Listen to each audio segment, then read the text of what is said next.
ওবায়দুল কাদের সাহেব চলে যাওয়ার ব্যাপারে যেটা শোনা যাচ্ছে যে উনি 3 মাস দেশে ছিলেন। তো আপনারা জানেন যে বাংলাদেশে এই বিপ্লবের পরে পুলিশ বাহিনীতে যে অস্থিরতাটা ছিল, বাংলাদেশে এরকম পরিস্থিতি কখনো হয়নি যে গোটা পুলিশ বাহিনী পালিয়ে গেছে। এবং যেহেতু তারা একটা বড় অংশই এই গণহত্যার সাথে সম্পৃক্ত ছিল, অপরাধের সাথে সম্পৃক্ত ছিল, তাদের পালিয়ে যাওয়াটা ছিল স্বাভাবিক। তারপরে কিছু যারা যখন ফিরে আসলো, এটা আইন শৃঙ্খলা পরিস্থিতি স্বাভাবিক হতে একটা সময় লেগেছে। এবং এই সুযোগটার সদ্ব্যবহার করে আমাদের যে সমস্ত সম্ভাব্য পারপিট্রেটরস যারা আসামি যারা আছেন তারা দেশ ত্যাগ করেছেন। এবং সেই ক্ষেত্রে আমরা যতটুকু জানতে পেরেছি যে 3 মাস পর্যন্ত তিনি ছিলেন। আমরা এই ব্যাপারে বিজিবির সাথে কথা বলেছি, তারা যেটা বলার চেষ্টা করেছেন যে আমাদের বর্ডারে 4100 কিলোমিটারের বেশি বর্ডার আছে ভারতের সাথে, এবং সেই ক্ষেত্রে বিওপি গুলোতে যে কয়েকজন করে বিএসএফ থাকে তাদের পক্ষে আসলে পুরো সীমান্তটা পাহারা দেওয়া সম্ভব নয়। এই ফাঁক দিয়ে যদি কেউ পার হয়ে যায়, বাংলাদেশের কোনো ইমিগ্রেশনকে টাচ না করে, ওপার থেকে তাদেরকে আসলে ওয়েলকাম করার লোক আছে। সেই ক্ষেত্রে তারা চলে যেটা যাচ্ছেন, এটা বিজিবি চাইলেও অনেক ক্ষেত্রে তারা রোধ করতে পারেনি বলে তারা বলেছেন। আর বাংলাদেশের মধ্যে এটা অস্বাভাবিক নয় যে পুলিশের মধ্যে যেহেতু তাদের অনেক বেশি অনুগত লোকজন ছিল, তারা কেউ কেউ তাকে সহযোগিতা করেছেন, এটা স্বাভাবিক। কিন্তু যত সময় যাবে আমি মনে করি যে এই জিনিসটা আস্তে আস্তে ঠিক হয়ে আসবে, এইভাবে পালানোর পথটা আস্তে আস্তে রুদ্ধ হয়ে যাবে তাদের জন্য। না মানে আপনার কথা থেকে একটু ব্যারিস্টার ইসলাম আপনার কাছে একটু আসি যে আপনি বলছেন যে যত সময় যাবে তত ঠিক হবে, আবার আপনি বলছেন যে বা আপনাদের কাছে খবর হচ্ছে 3 মাস উনি দেশে ছিলেন, অর্থাৎ প্রথম 1 মাসকে যদি আমরা ধরে নিই যে পুলিশ বাহিনী তার পুনর্গঠন তার সেটার ক্ষেত্রে অসুবিধা, কিন্তু আমরা তো দেখলাম যে যখন পুরোটার সবাই সবার দায়িত্ব নিয়েছে তারপরে উনি গিয়েছেন, এটা কিভাবে ব্যাখ্যা করবেন? মানে ডেফিনেটলি যে এই জিনিসটা তাদের ব্যর্থতা তো বটেই। আমাদের আইন শৃঙ্খলা রক্ষাকারী বাহিনী যে আদালতের যে ওয়ারেন্ট ছিল সেটাকে কার্যকর করার ব্যাপারে যতটুকু তাদের সিরিয়াস হওয়া উচিত ছিল, অথবা টেকনোলজি ব্যবহার করে তারা যেভাবে সিরিয়াসলি তাকে গ্রেপ্তার করতে পারতেন সেটা তারা করেননি, এটা ডেফিনেটলি তাদের একটা ব্যর্থতা আমি বলবো। আরেকটা জিনিস হচ্ছে আমরা এটাও জানতে পারছি যে প্রথমে তাদেরকে কিন্তু কোথাও কোথাও আশ্রয় দেওয়া হয়েছিল জীবন বাঁচানোর জন্য বা ইত্যাদি ইত্যাদি কথা বলে, কিন্তু তারপরে যখন জীবন বাঁচানোর পর্বটা শেষ হয়ে গেল, তাদের জীবনের উপর আশঙ্কা কমে গেল, তখন তাদেরকে আসলে আইনের হাতে সোপর্দ করা উচিত ছিল।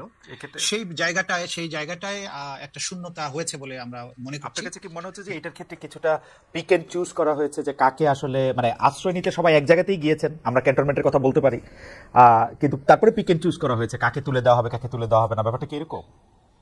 এটা আমার কাছে ডেফিনিট কোনো ইনফরমেশন নেই। কিছু লোক গ্রেপ্তার হয়েছেন, কিছু লোক গ্রেপ্তার হয়েছেন বলে খবর বেরিয়েছিল, সেগুলো পরবর্তী সময় আমরা দেখলাম যে না, তারা আসলে গ্রেপ্তার হননি। তো সেক্ষেত্রে পিক অ্যান্ড চুজ অথবা কেউ তাকে ফেভার করা বা এরকম কিছু একটা হয়ে থাকতে পারে। যেহেতু আমার কাছে ডেফিনিট ইনফরমেশন নেই, আমার পক্ষে মন্তব্য করাটা কঠিন, কিন্তু দৃশ্যত তাদের পালিয়ে যেতে কেউ না কেউ সাহায্য করেছে, এটা বোঝা যাচ্ছে বিদ্যমান বাস্তবতা থেকে। আপনাকে ধন্যবাদ। আমি একটু ব্যারিস্টার রাশনাইম আমার কাছে আসি, যে ব্যারিস্টার রাশনাইম আপনি জানেন যে আওয়ামী লীগ সরকারের করা আন্তর্জাতিক অপরাধ ট্রাইব্যুনালে নিয়ে অনেকেরই আপত্তি ছিল বা কারো কারো আপত্তি ছিল, কিন্তু যাদের আপত্তি ছিল তাদের কেউ কেউ এখন আবার অন্তর্বর্তী সরকারের ঘনিষ্ঠ।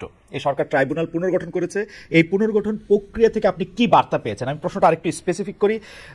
আমাদের সাথে আছেন চিফ প্রসিকিউটর জনাব মোহাম্মদ তাজুল ইসলাম, তিনি এখন আবার এটা চিফ প্রসিকিউটর হয়েছেন। অনেকে বলছেন যে এই ব্যাপারটা আসলে ঠিক হয়েছে কিনা, আমরা এটা অবশ্য তার কাছেও জানতে চাইবো, আপনার কাছ থেকে আগে প্রথমে জানতে চাই। আবার তার বিশেষ পরামর্শক মানে জনাব তাজুল ইসলামের বিশেষ পরামর্শক নিয়োগ করা হয়েছে টবি ক্যাডম্যানকে।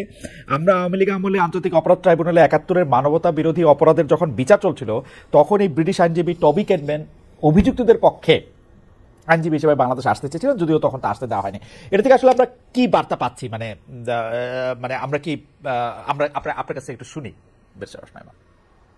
জি জি, ধন্যবাদ খালিদ ভাই। প্রথমে আমি যে কথাটা বলবো যে আমাদের একটু রিয়েলিস্টিক হওয়া উচিত এসব ব্যাপারে, কারণ বাংলাদেশে কিন্তু ঘাটতি আছে কম্পিটেন্সেরও প্রত্যেকটা ক্ষেত্রে। এবং আমরা জানি তাজুল ভাই আমার সাথে এখন সামনে আছে বলে যে আমি তা বলছি তা না, উনি এই ব্যাপারে যথেষ্ট অভিজ্ঞতাও অর্জন করেছে, এবং সেটা একটা বড় কারণ যে কারণে ওনাকে এই পদটা দেয়া হয়েছে। এটাও কিন্তু ভুলে গেলে হবে না। ওনার মতো অভিজ্ঞতা সম্পন্ন খুব কমই হয়তো হাতে গোনা আছে বা ছিল যখন উনি এই পদটা পেলেন। তো সেটা একটা কারণ।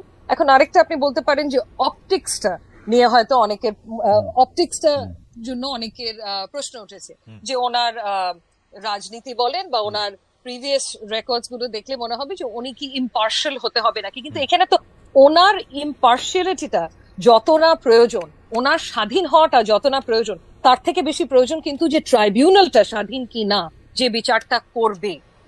সো আই থিঙ্ক ট্রাইব্যুনালের স্বাধীনতাটা এখানে অনেক বেশি ইম্পর্টেন্ট প্রসিকিউটরের স্বাধীনতাটা থেকে।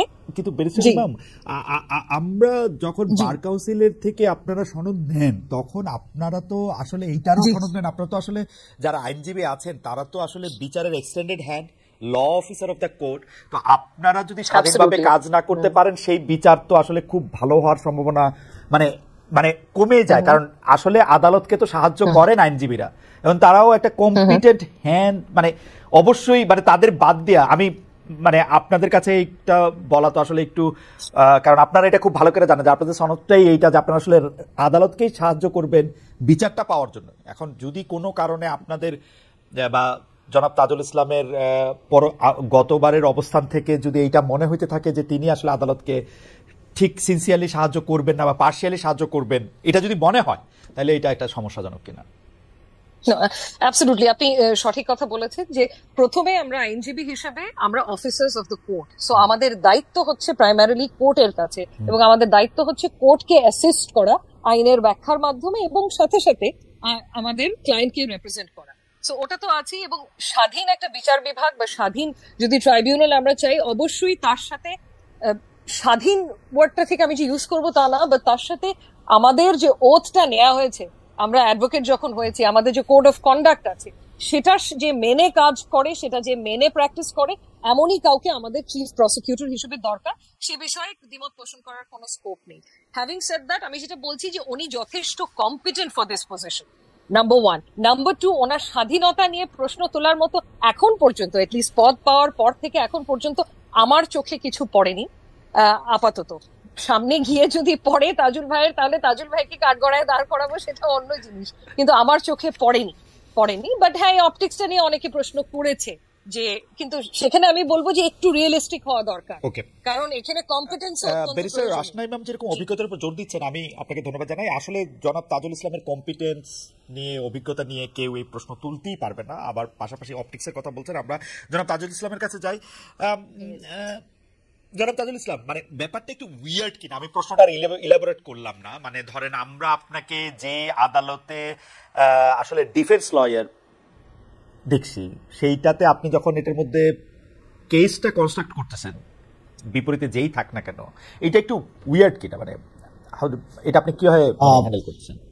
দেখুন, একেবারেই এই প্রশ্নটা যেখান থেকে আসছে বা যেভাবে তোলা হচ্ছে, এটা নিতান্ত অনাকাঙ্ক্ষিত। কারণ দেখুন, আমরা আইনজীবী হিসেবে আজকে প্রসিকিউশনে থাকবো, কালকে ডিফেন্সে থাকবো। আমরা প্রতিনিয়ত অনেক মামলা করি, কোনোটাতে ডিফেন্ডেন্ট সাইডে, কোনোটা রেসপন্ডেন্ট সাইডে, কোনোটা পিটিশনার সাইডে। আইনজীবীর কাজই তাই, আমরা আমাদের ক্লায়েন্টের ইন্টারেস্টকে সার্ভ করব একটা জুডিশিয়াল প্রসেসের মধ্য দিয়ে, এবং সেক্ষেত্রে আমার ক্লায়েন্ট কোর্টে যাতে ন্যায় বিচার পান, সেই যুক্তিগুলো কোর্টের কাছে তুলে ধরে কোর্টকে একটা সঠিক সিদ্ধান্তে পৌঁছার ব্যাপারে সাহায্য করাই হচ্ছে আইনজীবীর কাজ। একসময় আমি ডিফেন্সের পক্ষে কাজ করেছি, তাদের ইন্টারেস্ট আমি সার্ভ করার জন্য চেষ্টা করেছি, তারা যাতে সর্বোচ্চ ন্যায় বিচারটা পান সেই ব্যাপারে আমার সমস্ত মেধা আমি ব্যয় করেছি। এখন আমি প্রসিকিউশনের পক্ষে কাজ করছি। দেখেন, যারা কনফ্লিক্ট অফ ইন্টারেস্টের কথা বলে, সেই সময় আমি যাদের পক্ষে মামলা লড়েছি তারা কি এই মামলার বাদী অথবা তারা কি এই মামলার আসামি? তারা যদি এই মামলার আসামি হতেন তাহলে কনফ্লিক্ট অফ ইন্টারেস্ট হতো, যে এক সময় তুমি তাদের পক্ষে মামলা করেছো, এখন তাদের এগেইনস্টে করছো, সুতরাং এটা কনফ্লিক্ট অফ ইন্টারেস্ট। এখানে আইনজীবীকে কখনো নিরপেক্ষ হওয়ার কোনো ব্যাপার নেই। নিরপেক্ষ ইন দ্য সেন্স যে আপনি একদিন আপনি ডিফেন্সে কাজ করেছেন বলে আরেকদিন প্রসিকিউশনে যেতে পারবেন না, এই ধরনের নিরপেক্ষতার প্রয়োজন তো এখানে নাই। কিন্তু এখানে যেটা দরকার, যেটা রাশনা ইমাম খুব ক্লিয়ারলি বলেছেন, একটা হচ্ছে যে অভিজ্ঞতা এবং কম্পিটেন্স, যে এই মামলা পরিচালনার ব্যাপারে যে ধরনের অভিজ্ঞতা দরকার, যে ডিটারমিনেশন দরকার। বাংলাদেশে যে ম্যাসিভ স্কেলে যে ক্রাইমস এগেইনস্ট হিউম্যানিটি হয়েছে, আমাকে আয়না ঘরের গভীর অন্ধকার থেকে যে এভিডেন্স গুলো কালেক্ট করে আনতে হবে এবং সেটাকে প্রপারলি আদালতের সামনে ইন্টারন্যাশনাল স্ট্যান্ডার্ড, দেশীয় স্ট্যান্ডার্ড মেনটেন করে প্রেজেন্ট করার জন্য যে স্ট্রং ডিটারমিনেশন দরকার, যে অভিজ্ঞতা দরকার, যে এক্সপার্টিস দরকার, সেটা আমার আছে কিনা, সেটা আমি রাষ্ট্রের পক্ষকে সার্ভ করার জন্য আমি কম্পিটেন্ট কিনা। এবং এখানে আমি 100% আমি রাষ্ট্রের পক্ষে, আমার তো নিরপেক্ষতার প্রয়োজন নেই, আমি 100% রাষ্ট্রের পক্ষে। নিরপেক্ষ থাকবো যদি ন্যায় বিচার নিরপেক্ষ হতে হবে, এখানে জাজেসদের, এখানে আদালতকে নিরপেক্ষ হতে হবে। আমি একটা সাইড, ডিফেন্সের আরেকটা সাইড থাকবে, দুই পক্ষ তার ক্লায়েন্টের বেস্ট কেসকে এখানে প্রেজেন্ট করার চেষ্টা করবে। সেই ক্ষেত্রে কোনো আপোষ করার কোনো সুযোগ আছে কিনা আমি জানি না, কোনো আপোষ করার কোনো সুযোগ আছে বলে আমি মনে করি না। বেশি ইসলাম, এইটা অবশ্যই একটা খুবই ফাইন লাইন আইন কানুনের, যে আসলে লয়ার একটা পক্ষ কিনা, কারণ অথবা লয়ার আসলে এই পুরো বিচার ব্যবস্থারই অঙ্গ কিনা, সেটা নিয়ে আসলে বিস্তর একাডেমিক আলোচনাও চলতে পারে, আমরা একসময় নিশ্চয়ই সেটা করব। আপনি যেরকম ভাবে বলতেছেন যে আপনি একটা পক্ষ, সেটা কোর্টের মধ্যে অনেক কোর্ট আপনাকে পছন্দ নাও করতে পারেন, মানে এটা হচ্ছে যে আমার অভিজ্ঞতা আমি দেখছি আপনি যখন বলবেন যে আমি একটা পক্ষ নিয়েছি। হ্যাঁ, এবার আমি যে প্রশ্নটা করতে চেয়েছিলাম, যেটা আপনার কথা থেকে যেটা উদ্ভূত হয়েছে, যে সেটা হচ্ছে যে ৭১ মানবতা বিরোধী অপরাধের যেসব বিচার চলছিল এই ৪ মাস কি সেগুলি ডিফ্রিজ, মানে এগুলির কি আর কোনো মানে বিচার এখন আর চলছে না? ৭১ যে বিচারগুলো ছিল তার মধ্যে ৩০টা মামলা এখানে সর্বশেষ আমাদের জানা মতে পেন্ডিং আছে। সেই ৩০টা মামলা হচ্ছে এমন সব মানুষদের গ্রামে গঞ্জে তাদের জমি নিয়ে মারামারি হয়েছে, আরেক পক্ষ বলেছে যে ঠিক আছে তোকে আমি ৭১ মামলায় ঢুকিয়ে দিলাম। এইরকম ফিশি কিছু মামলা এখানে পেন্ডিং আছে। আমরা যেটা বলেছি যে এই মামলাগুলো যেহেতু আগে করা হয়েছে, অনেকগুলো তদন্ত রিপোর্ট হয়নি, অনেকগুলো তদন্তাধীন, কোনগুলো তদন্ত হয়েছে, বিচারের অপেক্ষায় আছে, এগুলো প্রত্যেকটা আমরা আলাদাভাবে পর্যালোচনা করে আমরা এগুলো দায়িত্ব ভাগ করে দিচ্ছি যে যেগুলোতে সত্যিকার অর্থে কোনো মেরিট আছে সেগুলো বিচারের জন্য প্রসিড করবে, এবং যেগুলোতে কোনো মেরিট নেই আমরা আদালতের কাছে বলছি যে এগুলোকে আপনারা অ্যাজ পার ল যেভাবে ডিসপোজাল করে দেওয়া উচিত সেটা করেন। আমরা দেখেছি যে এখানে ৯০ বা ৯৫ বছর বয়সের অনেক আসামি আছেন যে পঙ্গু, যারা বিছানায় শুয়ে বাথরুম করতে হয়, সেই রকম ধরনের লোকদেরকে কোনো ধরনের জামিন না দিয়ে বছরের পর বছর এখানে আটকে রাখা হয়েছে। আমরা এটা বলেছি আদালতের কাছে যে এই জাতীয় বিষয় যেখানে আছে আদালত অবশ্যই যেন তার ডিসক্রিপশন ব্যবহার করে এই লোকদেরকে বের করে দেন। এবং আমাদের প্রায়োরিটি হচ্ছে যে এখন জুলাই আগস্টের সংগঠিত গণহত্যা এবং গত ১৬ বছরে মানবতা বিরোধী যে সমস্ত অপরাধ, গুম এবং খুনের মতো বিষয়গুলো হয়েছে সেগুলোর বিচারের বিষয়গুলোকে করা, মানে ৭১ মানবতা বিরোধী অপরাধ নিয়ে এই মামলাগুলি আর চলবে না। মানে আপনার কথা শুনেই বুঝে গেল যে আপনি যা বলবেন সেটাই তো মোটামুটি আদালত সিদ্ধান্ত দিবেন, তাই তো? চলবে না, না আদালত তো আদালত স্বাধীনভাবে দেবেন, আমরা চলবে না বলছি না। এই মামলাগুলো যেগুলো আছে এগুলো দেখলেই বোঝা যায় যে এই মামলাগুলো হচ্ছে যে একেবারেই সাজানো মামলা, যেগুলো খুব বেশি এগুলোকে প্রায়োরিটি দেওয়ার মতো নয়। এটা কোর্ট বলার পরে বললে ভালো হইতো মনে হয়। না না, এগুলো হচ্ছে প্রসিকিউশনের পক্ষ থেকে তো আমাদের একটা বক্তব্য আছে। আমরা যখন প্রসিকিউশন ইনভেস্টিগেশন এজেন্সিকে সুপারভাইজ করে, আমাদের ইনভেস্টিগেটররা যে ধরনের রিপোর্ট দিচ্ছেন এগুলো আমরা দেখছি, দেখার পরে আমরা কিন্তু কোনো ডিসিশন দেইনি। আমরা নীতিগতভাবে যেটা বলেছি যে পর্যালোচনা করে আদালতের কাছে আমরা ক্রমান্বয়ে প্লেস করছি। দেখেন আমরা প্রতিদিনই কিন্তু এখনকার নতুন মামলার পাশাপাশি পুরাতন মামলাগুলো তালিকায় আসছে, আদালত কিন্তু দেখে দেখে এগুলোর উপরে অর্ডার দিচ্ছেন। সেগুলো ব্যাপারে যথার্থ যে যা প্রক্রিয়াটা গ্রহণ করা উচিত সেগুলো এখানে গ্রহণ করা হবে। আপনাকে অনেক ধন্যবাদ। আমি একটু ব্যারিস্টার আসনাইম আমার কাছে আবার একটা নতুন প্রসঙ্গ নিয়ে আসি, যেটা নিয়ে আমরা আসলে জনাব তাজুল ইসলামকে একটু শুনবো। সেটা হচ্ছে যে বিচার বিভাগের স্বাধীনতা বা বিচার বিভাগ কতটা ভালোভাবে কাজ করতে পারতেছে সেইটার একটা বড় অংশ নির্ভর করে হচ্ছে জুডিশিয়ারিতে আমরা কাকে নিয়োগ দিচ্ছি বা দিচ্ছি না সেটার উপর। এবং পঞ্চদশ সংশোধনী বাতিল করার সময়, পঞ্চদশ সংশোধনীটা আসার সময় একটা কথা বারবার, মানে বিচারকদের পালনীয় আচরণ বিধি, কারা বিচারকের মধ্যে নিয়োগ হবে, কে বিচারকদের সরাতে পারবে, সেগুলো নিয়ে নানা ধরনের কথা হয়েছিল।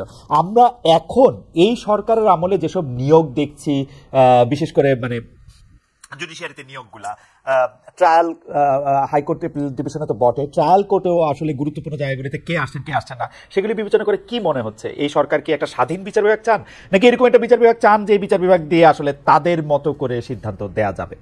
ব্যারিস্টার আসনাইম ম্যাম, আপনার কাছে একটু শুনতে চাই। জি জি, খালেদ ভাই একটু ভেঙে গেছিল। আপনি জিজ্ঞেস করছেন যে আমরা শেষের লাইনটা যে আমরা কি স্বাধীন বিচার বিভাগ চাই নাকি মানে এরকম একটা বিচার বিভাগ চাই যে বিচার বিভাগটা আমার পছন্দ মতো রায় দেবে, অর্থাৎ ডক্টর ইউনূস যেটা চাইবেন এটা একটু মনে মনে বুঝে নিয়ে বিচারকরা একটা রায় দিবেন, এরকম একটা বিচার বিভাগ চাই কিনা, বা তাজুল ভাই যেটা চাবেন যে সেটা রায় দিবেন কিনা? জি জি, একেবারেই না। আমরা এমন একটা বিচার বিভাগ চাই যেটা পুরোপুরি স্বাধীন। আমরা তো ভুক্তভোগী, গত ১৫ বছর ধরে আমরা ভুক্তভোগী। যে বিচার বিভাগ যদি স্বাধীন না হয় তাহলে কি হতে পারে, এটার ভুক্তভোগী আমরা সবাই। এবং এটা আমরা চাক্ষুষ দেখেছি যে যদি সরকারের পছন্দ মতো রায় না হয়, যেরকম 16th অ্যামেন্ডমেন্টের রায়, যেটা 16th অ্যামেন্ডমেন্টে যখন হাইকোর্টের রায় হলো যে বিচারপতি প্রিসাইডিং জাজ ছিল ওনাকে অ্যাপেলেট ডিভিশনে কখনো এলিভেট করা হয়নি, উনি হাইকোর্টেই রিটায়ার করেছেন। তারপরে আপিল বিভাগে জাস্টিস সুরেন্দ্র কুমার সিনহা যখন 16th অ্যামেন্ডমেন্টের রায়টা দিল, ওনাকে কিভাবে ফোর্স মানে জোরপূর্বক ওনার পদত্যাগটা করা হলো এবং তারপরে দেশ ছাড়তে বাধ্য হলো, এগুলো তো আমরা সব দেখেছি। এবং এটা আমার মতে একটা স্বাধীন বিচার বিভাগ। আপনি এখন পর্যন্ত যে নিয়োগগুলি, এখন পর্যন্ত যে নিয়োগগুলো হয়েছে সেটা দেখে আপনার কাছে কি মনে হচ্ছে যে এই সরকার কি? জি, আমার যেটা ব্যক্তিগত মনে হয় সেটা হচ্ছে গিয়ে নিয়োগের ব্যাপারে বিধিমালা প্রণয়ন করার পরেই হয়তো নিয়োগ হলে বেটার হতো। কারণ এখনো কিন্তু আমাদের সিস্টেমটাতে স্বচ্ছতা নেই, যে কি ভিত্তিতে বা কি জিনিস বিবেচনায় নিয়ে নিয়োগগুলো হয়েছে এ ব্যাপারে কিন্তু এখনো কনফিউশন আছে, এখনো ক্লিয়ার না আমাদের কাছে। হয়তো পরিস্থিতিটা এমন ছিল, আমি যে খুব সমালোচনা করছি এটা তা না, কারণ পরিস্থিতিটা এমনই ছিল যে আমাদের এই যে চলে গেছে, আমাদের কোর্টের প্রাঙ্গণ ঘেরাও করেছে, তখন বাধ্য হয়েছে ছুটিতে পাঠাতে 12 জন বিচারপতি। 12 জন বিচারপতি, তার মধ্যে অনেকেই সিনিয়র ছিল। তো বিচার বিভাগ বা ওই উচ্চ আদালত তো খালি হয়ে যেতে পারে না। তো তখন তড়িঘড়ি করে তো আমাদের অ্যাপয়েন্টমেন্ট দিতে হবে, নতুন বিচারপতি বসাতে হবে সেই কোর্টগুলোতে, কারণ মামলা তো কমছে না, মামলা তো বেড়েই যাচ্ছে। তো আপনি যদি বাস্তবতাটা চিন্তা করেন তাহলে হয়তো দ্রুত অ্যাপয়েন্টমেন্ট ছাড়া আর কোনো উপায় ছিল না। কিন্তু হ্যাভিং সেড দ্যাট, আমার জানা মতে কিন্তু খসড়া বিধিমালা অলরেডি তৈরি করা হয়েছে যে বিচারক কিভাবে নিয়োগ দেওয়া হবে এই প্রসিজারটা লে ডাউন করে। তো এটা যত তাড়াতাড়ি ফাইনালাইজ করে আমাদের সবার সামনে চলে আসবে, তত তাড়াতাড়ি অ্যাপয়েন্টমেন্টের ক্ষেত্রে একটা ট্রান্সপারেন্সি থাকবে, যেটা অত্যন্ত জরুরি, অত্যন্ত জরুরি। কারণ আমি বিচারক নিয়োগের খসড়া বিধিমালা প্রসঙ্গে বলতে চাই যে 1999 সালে আমার লেখা প্রথম যে লিড স্টোরিতে আমার নাম ছিল সেইটাও বিচারকদের নিয়োগের পালন বিধি নিয়েছিল। মানে ওই বিধি খসড়া হয়ে আসতেছে গত 26 বছর ধরে, আরো 26 বছর ধরেও এটা নিশ্চয়ই হতে পারবে যদি না সরকারের এটা সদিচ্ছা না থাকে। তাহলে আপনি বলতেছেন যে কিছু তাড়াহুড়ায় কিছু নিয়োগ হয়তো তড়িঘড়ি করে টাইমের প্রয়োজনে দিতে হয়েছে। কিন্তু আমি যদি প্রশ্নটা আরেকটু অন্যরকম ভাবে বা অন্য পার্সপেক্টিভ থেকে করি, যে গত 15 বছরে গুম খুন সহ বিভিন্ন অপকর্মের বিচার করার কথা বর্তমান সরকার বলছে, আবার আওয়ামী লীগ সরকারের পতন 5 আগস্ট হয়েছে, বর্তমান সরকার দায়মুক্তি দিয়েছে 8 আগস্ট পর্যন্ত। তো এই যে দায়মুক্তি সংস্কৃতিটা, এটা পরবর্তী সময় বিচার বিভাগকে প্রভাবিত করবে কিনা, মানে সমস্তটা মিলেই তো সিস্টেম। আপনার কাছেও একটু শুনতে চাই, আপনার মন্তব্যের পরে আমি একটু জনাব তাজুল ইসলামের কাছে একই ব্যাপারটা একটু শুনতে চাইবো। ব্যারিস্টার রাসনা ইমাম। জি খালেদ ভাই, আমি আবারও কিন্তু ভেঙে যাচ্ছে আমার এখানে। আচ্ছা, আমি সরি, আমার মনে হয় যে কানেকশনে কোনো প্রবলেম আছে। আমি বলছি যে 15 বছরে গুম খুন সহ নানা অপরাধ বিচারের কথা বলা হচ্ছে, কিন্তু আপনি কি এখন পরিষ্কার শুনতে পাচ্ছেন? আমি 15 বছর শব্দটা শুনতে মানে গুম খুন সহ বিভিন্ন অপরাধের বা অপকর্মের বিচার করার কথা বলছে বর্তমান সরকার। জি, কিন্তু 5 আগস্ট শেখ হাসিনা চলে যাওয়ার পর দায় মুক্তি দেওয়া হয়েছে 8 আগস্ট পর্যন্ত। তার মধ্যে অনেক হত্যাকাণ্ড বা মানে বড় অপরাধও রয়েছে। এই দায় মুক্তিটা ভালো হয়েছে, মানে ঠিক হয়েছে, মানে আপনি কি মনে করেন যে এটা পরবর্তী বিচার ব্যবস্থাকে আসলে প্রভাবিত করবে কিনা? দায় মুক্তি দেওয়া হয়েছে 5 থেকে 8 পর্যন্ত, এটা আপনি বলছেন? 15 জুলাই থেকে 8 আগস্ট পর্যন্ত, মানে শেখ হাসিনা চলে যাওয়ার পরেরও আরো 3 দিনের দায় মুক্তি।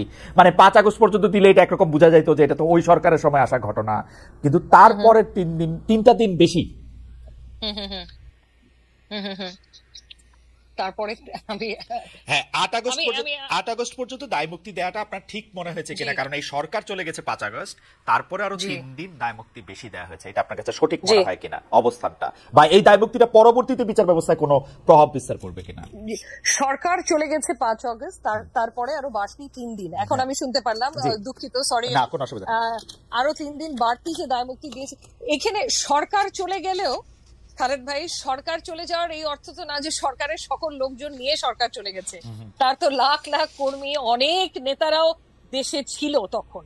তো তাদের অপকর্ম, কুকর্ম বলেন, অপরাধ সংগঠন করারও যথেষ্ট সুযোগ ছিল তারপরের কিছুদিনও চাইলে। তো আমি শিওর না আমি কতটুকু একমত এই ব্যাপারে যে এই 3 দিন বাড়তি যে দেয়া হয়েছে। আমি যদি আপনার প্রশ্নটা ঠিক মতো বুঝে থাকি। জি জি জি, আমি আশা করছি যে এখন আপনি স্পষ্ট, মানে আমরা তো বলছি যে সকল ধরনের অপরাধ, গুম খুন আমরা গত সরকারের আমরা বিচার করব, এবং সেই বিচার করার ক্ষেত্রে আমরা বলছি যে 15 জুলাই থেকে ছাত্র জনতার যে আন্দোলন, সেই আন্দোলনের মধ্যে থেকে অনেক কিছু ঘটনা ঘটেছে। সেই ঘটনার ক্ষেত্রে কিছু ঘটনার দায় মুক্তি দেওয়া হয়েছে, কিন্তু দায় মুক্তিটা এক্সটেন্ড করা হয়েছে 8 আগস্ট পর্যন্ত। সেই সময় অনেক পুলিশ বাহিনীর সদস্য মারা গেছেন, অনেকে মারা গেছেন, ছাত্রদের মধ্যে কেউ মারা গেছেন। এটা ঠিক হয়েছে কিনা পরবর্তী বিচার বিভাগে, এটা মানে বিচার কার্যক্রমে এটা প্রভাব বিস্তার করবে কিনা, এটা ছিল আমার প্রশ্ন। জি জি জি, আমি তো বললাম আমার মনে হয় না ওটা হয়তো দেয়া, মানে দায়ের মুক্তিটা দেয়া হয়তো উচিত হয়নি, কারণ আমি বুঝতে পারছি যতটুকু আপনার প্রশ্নটা। আপনি বলছেন তার লোকজন তো ছিল, তার লোকজন ছিল, তার সেটা দায়ের মুক্তি দেওয়া উচিত হয় না। আচ্ছা, এবার আমি আপনাকে স্পষ্ট বুঝতে পারলাম। আমি তো জনাব তাজুল ইসলামের কাছে যাই। জনাব তাজুল ইসলাম,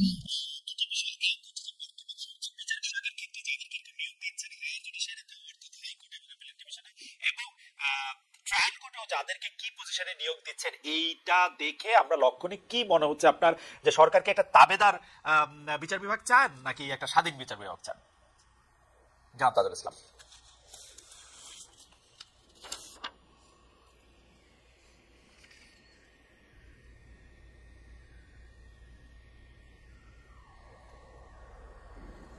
অভিজ্ঞতার অভাব আছে, সেই অনভিজ্ঞতার কারণে কিছু কিছু ক্ষেত্রে তারা ভুল করছেন। কিন্তু মোটা দাগে সরকারের উপদেষ্টাদের সাথে কাজ করে বা আমি রাষ্ট্রের যে দায়িত্বে আছি সবকিছু মিলে আমার কাছে মনে হয়েছে এই রাষ্ট্রের যারা দায়িত্ব পালন করছেন প্রত্যেকেই ডিটারমিন্ড যে তারা অবশ্যই একটা ন্যায়পরায়ণ বিচার ব্যবস্থা প্রতিষ্ঠার ব্যাপারে দৃঢ় প্রতিজ্ঞ, এবং কোন ধরনের ইশারা ইঙ্গিতের বিচার যেটা আগে হয়েছে যে আমি দাঁড়িয়ে যাব আপনি বসিয়ে দিবেন লোকে দেখবে আমাদের মধ্যে খাতির নাই, এই ধরনের বিচার প্রতিষ্ঠার ব্যাপারে আমি অন্তত দেখেছি যে সরকারের মধ্যে যারা কাজ করছেন, বিচার ব্যবস্থার সাথে যারা সম্পৃক্ত আছেন, আইন মন্ত্রণালয়ের সাথে যারা সম্পৃক্ত আছেন, কারো মধ্যে এই ধরনের জিনিস আমি দেখতে পাইনি। বরং তাদের মধ্যে একটা আমরা দৃঢ় মনোভাবই দেখেছি যে বাংলাদেশ যে বাংলাদেশ গিয়েছে এত রক্তের বিনিময়ে, এই বদলে যাওয়া বাংলাদেশটা যাতে সাস্টেইন করে এবং অতীতের এই কালো অধ্যায়গুলো কখন আর ফিরে না আসে সেই ব্যাপারে তারা ডিটারমাইন্ড। এই ব্যাপারে কোনো সন্দেহ নেই, আমরা এই বশংবদ বিচার ব্যবস্থা দেখতে চাই না।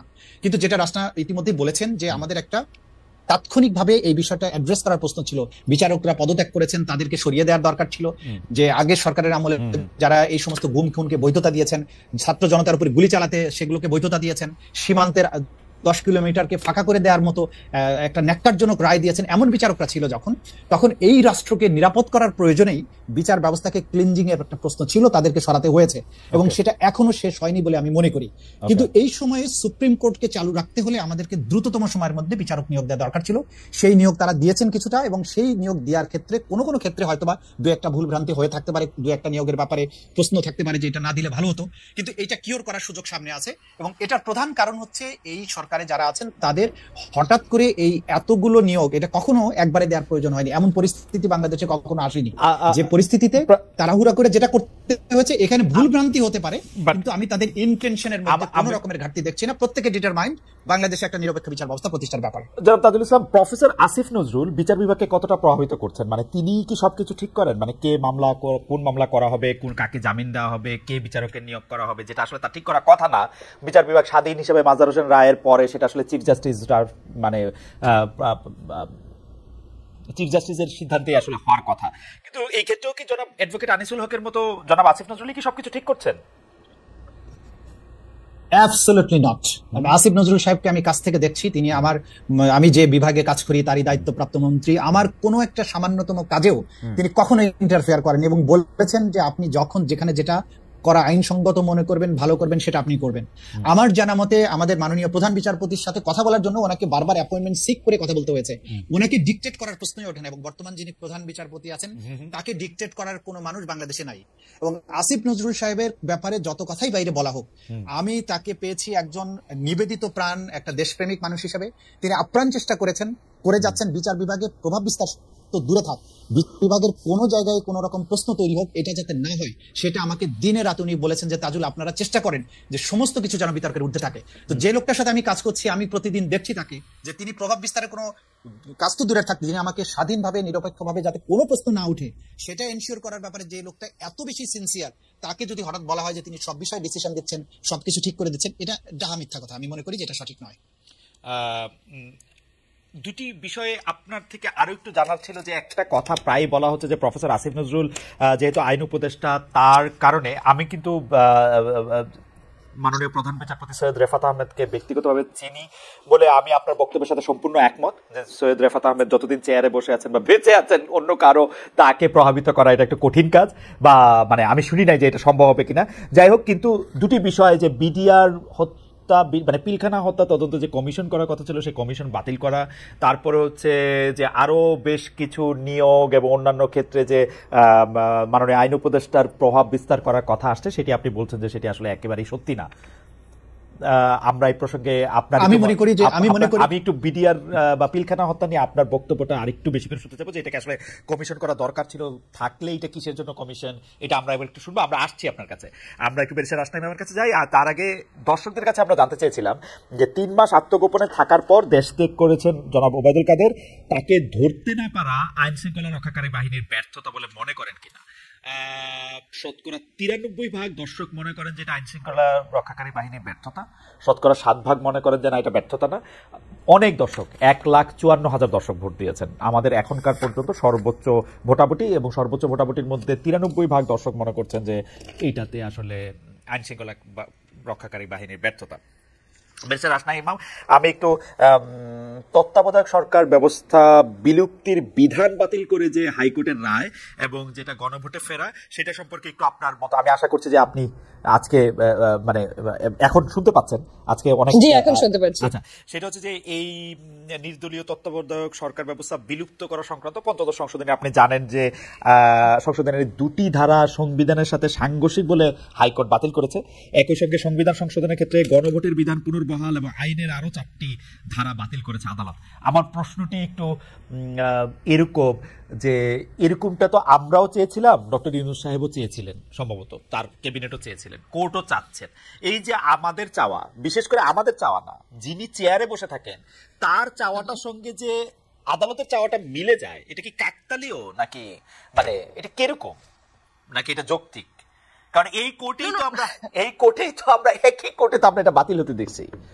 এটা আবার একই কোর্ট, একই হাইকোর্ট ডিভিশনের না, মানে যে বেঞ্চের সামনে রায়টা এসেছে, বেঞ্চ একই না। এবং 5 অগস্টের আগে আমাদের বিচার বিভাগের যে অবস্থা ছিল, এখন কিন্তু বিচার বিভাগের সেই অবস্থা না।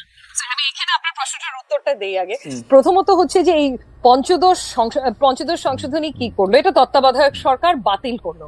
তত্ত্বাবধায়ক সরকার ব্যবস্থাটা প্রথম আমাদের সংবিধানে আসলো কিভাবে? এটা আসলো ত্রয়োদশ সংশোধনীর মাধ্যমে, 13th অ্যামেন্ডমেন্টের মাধ্যমে। এবং আপনার মনে আছে এই ত্রয়োদশ সংশোধনীর মাধ্যমে যখন তত্ত্বাবধায়ক সরকার আনা হলো, এই ব্যাপারে কিন্তু ব্রড পলিটিক্যাল কনসেনসাস ছিল। পুরো দেশের সবাই, প্রত্যেকটা রাজনৈতিক দল থেকে শুরু করে সবাই এটা চাচ্ছিল। এরকম ব্রড পলিটিক্যাল কনসেনসাসের মাধ্যমে আনা একটা জিনিস যখন বাতিল করা হলো, কিভাবে হলো?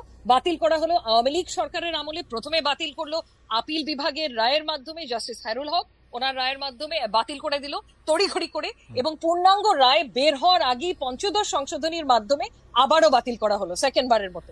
এবং এইটাও মানে খুব তড়িঘড়ি করে দেয়া একটা সংশোধনী। এবং এই পঞ্চদশ সংশোধনী আমার মতে মানে আমাদের সংবিধানের 142 অনুচ্ছেদে তো ক্ষমতাটা দেয়া আছে সংবিধানকে সংশোধন করার। এই ক্ষমতাটার one of the worst examples, এই ক্ষমতার অপব্যবহারের হচ্ছে পঞ্চদশ সংশোধনী। সো পঞ্চদশ সংশোধনীটা বাতিল করা একেবারে যৌক্তিক, এটা অনেক আগে করা উচিত ছিল। এটা তো পাশই করার কথা না, কারণ এটা আমাদের সংবিধানের পুরো চরিত্রটাকেই তো পাল্টে ফেলে। কারণ তত্ত্বাবধায়ক সরকার তো শুধু একজনের চাওয়া না, এটা সবার চাওয়া ছিল। কিন্তু এটা যখন বাতিল হয়েছে, খালেদ ভাই একটু বলেনি, বাতিল হয়েছে কিন্তু ইউনিল্যাটারালি। তখন পার্লামেন্টেও আওয়ামী লীগের রাজত্ব ছিল, ওইরকম একটা পরিস্থিতিতে তড়িঘড়ি করে এটাকে বাতিল করা হলো। এটা তো কারো চাওয়া ছিল না, আওয়ামী লীগের চাওয়া ছাড়া, এবং দ্যাট টু যাতে ওনারা ক্ষমতায় টিকে যেতে পারে, ক্ষমতাটা বহাল রাখার জন্য এসেনশিয়ালি। না কিন্তু ইমাম, মানে কোর্টের কাছে, মানে তত্ত্বাবধায়ক সরকার ব্যবস্থার এই মানে কোর্টের কাছে তো প্রশ্নটা ছিল যে আমাদের যে সংবিধান, আমাদের যে রাষ্ট্রীয় কাঠামো, সেটা যেহেতু রিপ্রেজেন্টেটিভ টাইপ, সেহেতু কখনো এটা মানুষের রিপ্রেজেন্টেশন ছাড়া আর কিছু থাকতে পারে কিনা, বা এটা সংবিধানের সাথে সাংঘর্ষিক কিনা। তো কোর্টের তো এখানে আর কিছু করার ছিল কি? ওকে তো প্রশ্নই করা হয়েছে যে আমাদের দেশের সংবিধান অনুযায়ী রাষ্ট্র পরিচালনার ক্ষেত্রে কখনো কি অনির্বাচিত বা যারা জনপ্রতিনিধি না তারা আসলে ক্ষমতা থাকতে পারে কিনা, রাষ্ট্র পরিচালনা করতে পারে কিনা, 1 মিনিটের জন্য পারে কিনা, 5 দিনের জন্য পারে কিনা। তো ওইটার মধ্যে আর কি বলবে, মানে আপনার কাছে কি মনে হয় একজন জুরিস্ট হিসেবে আপনার কাছে প্রশ্ন যে বাংলাদেশের সংবিধান কাঠামো সেটাতে আপনি পারেন কিনা অনির্বাচিত কাউকে ক্ষমতায় রাখতে? আসলে এখানে আমি বলি, এই আপনি যে আর্গুমেন্টটা করেছেন, এটা একটা আর্গুমেন্ট যেটা হয়তো দেয়া হয়েছিল এটাকে জাস্টিফাই করার জন্য এই পঞ্চদশ সংশোধনী থেকে, কিন্তু আমার মতে এটা অত্যন্ত দুর্বল একটা আর্গুমেন্ট। তার মেইন কারণটা হচ্ছে তত্ত্বাবধায়ক সরকারের ম্যান্ডেটটা কি? তত্ত্বাবধায়ক সরকারের ম্যান্ডেট কিন্তু অত্যন্ত সীমিত। তাদের ম্যান্ডেট হচ্ছে ফ্রি ফেয়ার অংশগ্রহণমূলক একটা নির্বাচন দেয়া, এবং তাদের সময়সীমাটাও সীমিত 3 মাস। তাদের কিন্তু দেশ পরিচালনা করা তাদের ম্যান্ডেট না, তাদের ম্যান্ডেট হচ্ছে ফ্রি ফেয়ার ইলেকশন। এবং আমরা দেখেছি যে তত্ত্বাবধায়ক সরকারের অধীনে যে নির্বাচনগুলো হয়েছে সেগুলোকে যদি আপনি তুলনা করেন দলীয় সরকারের অধীনে যে গত 3টা নির্বাচন হয়েছে, এটা তো তুলনাও করা যায় না। নির্বাচন যদি ফ্রি ফেয়ার না হয় তাহলে আমি গণতন্ত্রের কথা কিভাবে বলি? এই নির্বাচনের মাধ্যমেই তো আমরা জনগণের অংশগ্রহণটা নিশ্চিত করি। সো নির্বাচনটা ফ্রি ফেয়ার করার জন্য তত্ত্বাবধায়ক সরকার ক্রিটিক্যাল।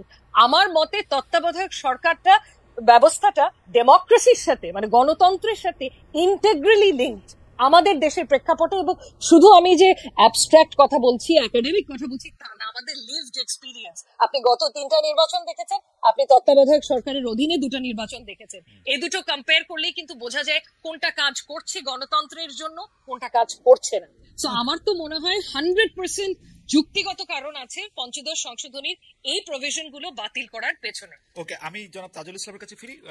রাশনা, আপনাকে ধন্যবাদ। আমি একটু জনাব তাজুল ইসলামের কাছে ফিরি। আমি এই প্রশ্নটাই, এই পঞ্চদশ সংশোধনী বাতিলে হাইকোর্টের রায় এবং সেটা আসলে নির্বাহী বিভাগের চাওয়ার সাথে বিচার বিভাগের চাওয়ার এত মিল বারবার ঘটে কেন, এইটা নিয়ে একটু আপনার কাছে জানতে চাই। এবং পাশাপাশি এই প্রশ্নটাও করতে চাই, যদি এখন পঞ্চদশ সংশোধনী মানে সোজা কথা তত্ত্বাবধায়ক সরকার ব্যবস্থা যদি ফিরে আসে, মানে ত্রয়োদশ সংশোধনী যদি বহাল হয়, আপনি আবার আগের সিস্টেমই চান কিনা সর্বশেষ অবসরপ্রাপ্ত প্রধান বিচারপতি? কেউ কেউ এই আর্গুমেন্ট দিয়েছিলেন যে এই পদটা পাওয়ার জন্য আসলে নানাভাবে এটাকে ব্যবহারও করা হচ্ছে। আপনার কাছে কি মনে হয় জনাব তাজুল ইসলাম? আমরা দেখেছি যে বিএনপির আমলে রাতারাতি বিচারকদের বয়স বাড়ানো হয়েছিল সংবিধান সংশোধন করে, যাতে একজন পার্টিকুলার ব্যক্তি সর্বশেষ অবসরপ্রাপ্ত প্রধান বিচারপতি হন।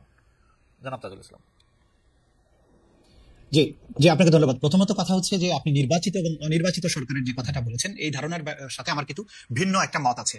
যে বর্তমানে ডক্টর ইউনূসের নেতৃত্বে আমাদের দেশে যে সরকারটা আছে, বাংলাদেশের আওয়ামী লীগ ব্যতীত বাংলাদেশের সকল মানুষের সমর্থন তাদের পেছনে আছে, কিন্তু তারা কোনো ইলেকশনের মাধ্যমে আসেননি। আমাদের সংবিধানে বলা হয়েছে জনগণের ইচ্ছা এবং অভিপ্রায় হচ্ছে প্রজাতন্ত্রের সর্বোচ্চ আইন। সুতরাং ডক্টর ইউনূসের সরকার বাংলাদেশের 18 কোটি মানুষের মধ্যে 17 কোটি মানুষের সমর্থন নিয়ে আছে। তাহলে আপনি যদি বলতে চান যে অনির্বাচিত সরকার এক মিনিটও চালানো উচিত নয়, তাহলে ডক্টর ইউনূসের সরকার কি চালাবেন না? ডক্টর ইউনূস চালাচ্ছেন বাংলাদেশের সিংহভাগ মানুষের সমর্থন নিয়ে। This is number one.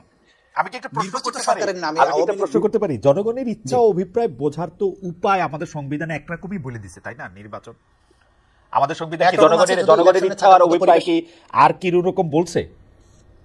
আছে আছে। এই যে যেমন ধরেন এই যে বিপ্লব, যে বিপ্লব 5ই আগস্ট হয়েছে, বাংলাদেশের সিংহভাগ মানুষ চেয়েছে যে হাসিনার মতো একটা নিকৃষ্ট ফ্যাসিস্ট বাংলাদেশ থেকে চলে যাক। সে নির্বাচনের নামে তামাশা করেছে। এইটা জনগণের ইচ্ছা প্রকাশের মাধ্যম ছিল নির্বাচন। সেই নির্বাচন ব্যবস্থাটাকে আপনি ধ্বংস করে দিয়েছেন।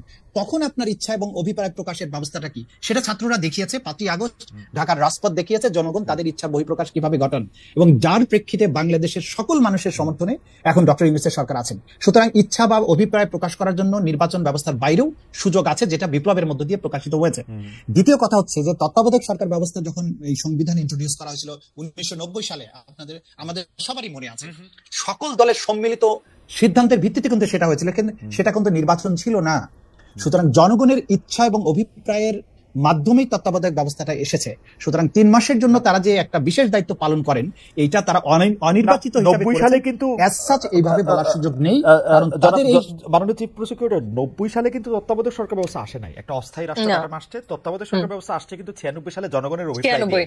ঠিক আছে, সংসদ দিয়ে 96 সালে, ঠিক আছে। কিন্তু ওই যে এই যে ধারণাটা, এই যে তত্ত্বাবধায়কের ধারণাটা ইন্ট্রোডিউসড হয়ে গেল, সেটা কিন্তু সকল দলের সম্মিলিত সিদ্ধান্তের ভিত্তিতে হয়েছে, সরকারি দল এবং বিরোধী দলের। তাহলে সকল মানুষের সম্মতির ভিত্তিতে যেটা হলো, সেটাই তো জনগণের ইচ্ছা এবং অভিপ্রায়ের বহিঃপ্রকাশ। সুতরাং এই বহিঃপ্রকাশের মধ্য দিয়ে যে সরকারটা আসছে তত্ত্বাবধায়ক ব্যবস্থা, এটা অনির্বাচিত বলার কোনো সুযোগ নেই, কারণ এটা জনগণের অভিপ্রায়ের সরকার। হয়তো কথিত যে নির্বাচন, সেই নির্বাচনের মাধ্যমে আসছে না। This is number one. Number two হচ্ছে যে সরকারের ইচ্ছার সাথে আদালতের ইচ্ছা মিলে গেল কি করে? আপনি দেখবেন সোজা পথ সবসময় একটা হবে। সে যেদিক থেকে আপনি দেখেন সোজা পথ একটাই। আদালত যদি ন্যায়সঙ্গত এবং সংবিধান সম্মত বিচার যখন করবেন, যেটা গণমানুষের আকাঙ্ক্ষা, সেটার সাথে মিলে যাওয়াটা অস্বাভাবিক কিছু নয়। ওকে, আমরা কি আবার এটা আমি বুঝতে পারছি, আপনি কি আবার সর্বশেষ অবসরপ্রাপ্ত প্রধান বিচারপতি মডেলে ফিরে যেতে চান? মানে আমাদের কিন্তু 2006-7 একটা খারাপ অভিজ্ঞতা আমাদের আছে কিন্তু, জি জি, যে কারণে কোর্টে এই কথাগুলি উঠছে বারবার। যে আমি যেটা মনে করি, আমি পূর্ণাঙ্গ জাজমেন্টটা দেখিনি, পাইনি এখনো। আমি মনে করি যে এই যে বিচারপতিদের আর সর্বশেষ অবসরপ্রাপ্ত বিচারপতিদেরকে নিয়ে যে তত্ত্বাবধায়ক ব্যবস্থা গঠনের ব্যাপারটা, এইখানে অবশ্যই নেসেসারি পরিবর্তন আনা উচিত।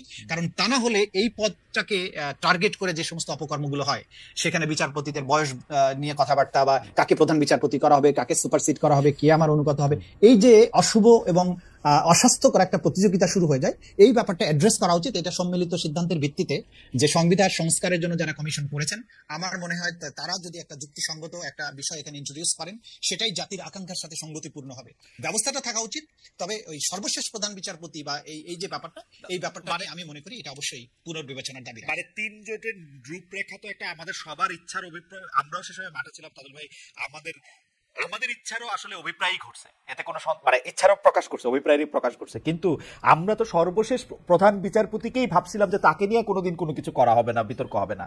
আমরা যদি এখন বিআরটিসির চেয়ারম্যানকে সর্বশেষ মানে তত্ত্বাবধায়ক সরকারের প্রধান করি, তো বা আর কাউকে কি করা সম্ভব, মানে যেখানে সর্বশেষ প্রধান বিচারপতিটা ফেল করেছে ফর্মুলা, সেটাও নিশ্চয়ই আমাদের ভাবতে হবে। কিন্তু আমরা যে প্রশ্ন আগে করেছিলাম সেটারও যদি আপনি একটু বলেন যে বিডিআর হত্যাকাণ্ড নিয়ে যে কমিশন, তাজুল ভাই, বিডিআর হত্যাকাণ্ড নিয়ে যে কমিশন, সেই কমিশন গঠন, মাঝখানে আমি শুনতে পাচ্ছি না এই মুহূর্তে। আচ্ছা, এখন কি শুনতে পাচ্ছেন তাজুল ভাই?